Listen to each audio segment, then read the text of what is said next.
Hello friends, मैं आपका doctor Ashutosh Chaudhary, dental implantologist. और डेंटल इम्प्लांट्स की प्रैक्टिस मैं लगभग पिछले 12 या 13 साल से कर रहा हूँ। और आज की ये वीडियो जो बनाई जा रही है उसका मेन एम ये है कि क्या डेंटल इम्प्लांट्स लगवाना पेनफुल होता है, इसमें ज़्यादा पेशेंट को प्रॉब्लम होती है। कुछ पेशेंट्स के अपने सवाल हैं, कुछ मिथ्स हैं जिनको मैं आज थोड़ा क्लियर करना चाहता हूँ और इस टॉपिक पर आपसे रूबरू होना चाहता हूँ। तो फर्स्ट मैं आपको ये बताना चाहता हूँ कि what are the dental implants. Dental implants क्या है? एक एज के आते आते या कभी किसी एक्सीडेंट में हमारे दांत चले जाते हैं, जिसकी वजह से हमें आगे चबाने में दिक्कत होती है, खाना खाने में दिक्कत होती है। तो अब न्यू कॉन्सेप्ट जो आया है दैट इज डेंटल इम्प्लांट, दंत प्रत्यारोपण, जो हम अपने बत्तीसी में खाली जगह होती है जहाँ से दांत निकल चुका होता है या दांत लूज हो जाते हैं या एक्सीडेंट से चोट के कारण टूट जाते हैं, तो उस हड्डी में हम एक टाइटेनियम की रूट फिक्स करते हैं, that is known as dental implant. Dental implant को हम बत्तीसी में फिट करते हैं और उसके ऊपर एक धातु का, जिसको पोर्सिलिन या जिरकोनिया बोलते हैं, उसका एक हम कैप लगाते हैं जिससे पेशेंट खाना खा सके। मैं एक थोड़ा सा आपको बताना चाहता हूँ इस मॉडल के माध्यम से। हम इस तरीके का ये टाइटेनियम का स्क्रू अंदर हड्डी में इंसर्ट करते हैं और ये इंसर्ट करने के बाद हम इसके ऊपर इस तरीके का कैप लगाते हैं और इससे पेशेंट बहुत ही अच्छी तरीके से खाना खाता है। और सबसे मजे की बात, इसमें कोई सेंसेशन नहीं होते हैं, ना कभी इसमें ठंडा लगेगा, ना कभी इसमें दर्द होगा और ना ही कभी गर्म लगेगा। तो ये एक मजबूत ऑल्टरनेट है हमारे मिसिंग टीथ को रिप्लेस करने का। अब मैं बताना चाहूंगा कि ये डेंटल इम्प्लांट को हम कैसे अपनी बत्तीसी में इंसर्ट करते हैं। इसका प्रोटोकॉल एक ड्रिल सिस्टम है। जहां हड्डी में दांत नहीं होते हैं हम वहां पर ड्रिल्स करते हैं और ड्रिल्स करने के बाद ड्रिल्स भी हम क्रमबद्ध तरीके की तरह करते हैं। पहले छोटी ड्रिल करते हैं, फिर उससे बड़ी ड्रिल करते हैं, फिर उससे बड़ी ड्रिल करते हैं। ये वेरी करता है पेशेंट की हड्डी कितनी उसकी चौड़ाई है।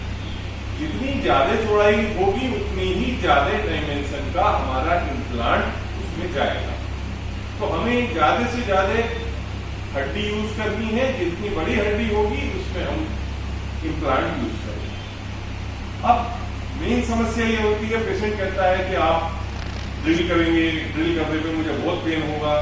तो मैं ये बताना चाहता हूं कि हम जो ड्रिल करते हैं वो लोकल एनेस्थीसिया लगाने के बाद ड्रिल करते हैं। लोकल एनेस्थीसिया से हमारा जवाड़ा पूरी तरह से सुन्न हो जाता है, नम हो जाता है, जिसके बाद हम कोई भी प्रोसीजर कर सकते हैं।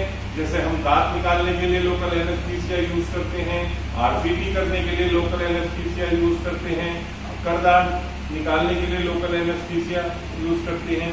ठीक उसी तरीके से हम इम्प्लांट डालने के लिए भी लोकल एनेस्थीसिया यूज करते हैं। लोकल एनेस्थीसिया से हमारा उस तरीके का, जिस तरफ हमें इम्प्लांट करने हैं उस तरफ का सारा मुंह सुन्न हो जाता है।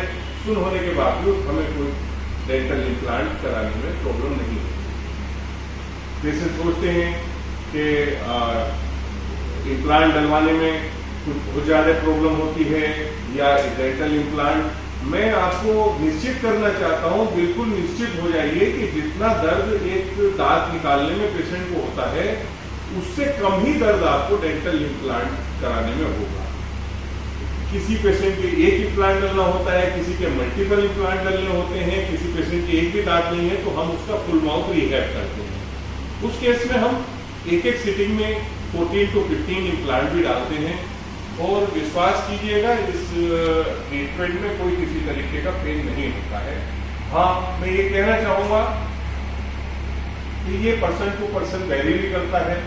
कुछ डॉक्टर कुछ पेशेंट्स के लिए मेरा सुझाव है कि एक डॉक्टर की अपनी स्किल भी होती है, अपना इन्फेक्शन कंट्रोल का माध्यम भी होता है, और कैसी हाइजीन डॉक्टर मेंटेन कर रहे हैं। तो ये सब चीजें देखने के बाद ही हमें ये चूज करना है कि हमें अपना ट्रीटमेंट किस डॉक्टर से करना है। Doctor should be completely qualified in that area. He must be maintain his clinic oral hygiene. Personally मैं कहना चाहूँगा, इन्फेक्शन कंट्रोल के लिए जितनी भी चीज़ें हैं वो हम सबको फॉलो करनी चाहिए, उस डॉक्टर को भी फॉलो करनी चाहिए। तो पेशेंट का हाइजीन बहुत मस्ट है।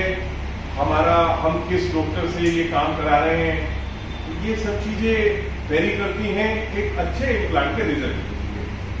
तो इस चीज़ से बिल्कुल निश्चित हो जाइए कि हम इम्प्लांट कराएंगे तो हमें दर्द होगा। ठीक है, मैं ये मानता हूँ कि कोई भी सर्जरी होती है तो उसमें स्वेलिंग भी आती है, थोड़ा बहुत पेन भी होता है, लेकिन अब मैं कहना चाहूँगा कि अब कुछ पाने के लिए कुछ थोड़ा बहुत होना पड़ता है। बजाय हमारे दांत में पेन हो रहा है, हम उसको 6-6 महीने से 5-5 महीने से 1-1 साल से मेडिसिन के थ्रू चला रहे हैं। मैं इतना श्योर कर रहा हूँ, जितना डिस्कम्फर्ट में आप हो डेंटल इम्प्लांट कराने के बाद, हार्डली आप 2 या 3 दिन डिस्कम्फर्ट में रहेंगे और उसके बाद आपको कोई किसी तरीके की प्रॉब्लम नहीं आएगी। तो बजाय रोज रोज परेशान होने के, एक बार बहुत अच्छी तरीके से आप अपना डेंटल इम्प्लांट्स कराइए। और मैं कोई भी आपके सवाल या जवाब हो, मैं अपने पर्सनल नंबर पर हमेशा अवेलेबल हूँ। आप मुझसे क्लिनिक टाइम के बाद कभी भी बात कर सकते हैं। और मेरा मानना ये है कि दांत हमारे बहुत बहुमूल्य हैं। पहले तो कोशिश यही करनी चाहिए कि हमारे दांत जो है किसी भी तरीके से बचाए जा सकें, उसके लिए RCT या रेस्टोरेशन वगैरह माध्यम है। अदरवाइज अगर हम सही टाइम पे ट्रीटमेंट नहीं करा पाते तो डेंटल इम्प्लांट एक बहुत अच्छा सोल्यूशन है हमारे मिसिंग टीथ के लिए। जो रिप्लेसमेंट में अब नया साइंस है आया है, डेंटल इम्प्लांट दंत प्रत्यारोपण, ये एक बहुत अच्छी विधि है हमारे टूटे हुए दांत को दोबारा से रिप्लेस करने की। तो मैं यही कहना चाहूँगा कि इससे घबराने की बिल्कुल जरूरत नहीं है। आज लोग बात पूछते हैं कि कुछ पेशेंट आते हैं कि मेरी एज 70 एज है, 80 ईयर्स की एज है। मैं ये कहना चाहूँगा कि ये ट्रीटमेंट बेसिकली 70 और 80 ईयर्स की एज के लोगों के लिए ही है। आप बिलीव करेंगे, मेरे पास एटलीस्ट आई थिंक 50 पेशेंट ऐसे हैं जिनकी एज 70 ईयर्स से ऊपर है और उनका काम बहुत अच्छी तरीके से हुआ है। फुल माउथ रिहैब हमने उनका किया है और फुल माउथ रिहैब के बाद वो आसानी से सभी चीज अच्छी तरह से चबा रहे हैं। तो मेरा आप सभी लोगों से ये कहना है कि डेंटल इम्प्लांट्स में पेन होता है, ऐसा विचार अपने मन से निकाल लीजिए और आपकी ओरल हाइजीन से संबंधित जितनी भी सुझाव मैं आपको दे सकता हूँ, मैं टाइम टू टाइम आपको देता रहूंगा, क्योंकि हमारे देश में डेंटल बीमारियों से पेशेंट इतना अवेयर नहीं है। उसको ये लगता है कि जिस दिन मुझे पेन होगा मैं उसी दिन डॉक्टर के पास जाऊंगा। ऐसा नहीं है। मेरा उन सभी को सुझाव है कि कम से कम 6 महीने में एक बार अपना डॉक्टर जो भी जिस पे भी आपका फेथ हो, विश्वास हो, उसके पास आप जाएं और उससे पर्सनली आपको ये सवाल पूछने हैं कि डॉक्टर साहब आप मेरा एक बार डेंटल एग्जामिनेशन कर दीजिए, ताकि आपको सही समय पे ये पता लग जाए कि मेरे दांत में कोई कैविटी तो नहीं है या मेरे किसी दांत को रेस्टोरेशन की RCT की जरूरत तो नहीं है। क्योंकि हमारे देश में जब पेशेंट को पेन होता है तभी वो डॉक्टर के पास आता है। तो ऐसा नहीं है। अगर आप टाइमली पेशेंट को अगर अच्छी तरह से किसी क्वालिफाइड डॉक्टर से राय ले ले तो हो सकता है कि हमको कभी दांत भी ना निकलवाना पड़े और हमारा दांतों की जो हेल्थ है वो सुचारू रूप से चलते रहे। तो मैं टाइम पर आपको इस तरीके की वीडियो मैं बनाता रहूंगा और जिससे आपका फायदा हो सके। बस इन्हीं शब्दों के साथ, कभी भी कोई प्रॉब्लम इस तरीके की होती है कि अगर आपको लगता है कि मुझे डॉक्टर से सलाह लेनी चाहिए डेंटल इम्प्लांट्स के बारे में, आप मेरे को मेरी क्लिनिक टाइम के बाद कभी भी राय ले सकते हैं। और वैसे मैं यहाँ बिजनौर में डॉक्टर आशुतोष चौधरी के नाम से प्रैक्टिस करता हूँ और इस फील्ड में लगभग 2012 या 2013 से मैं हूँ।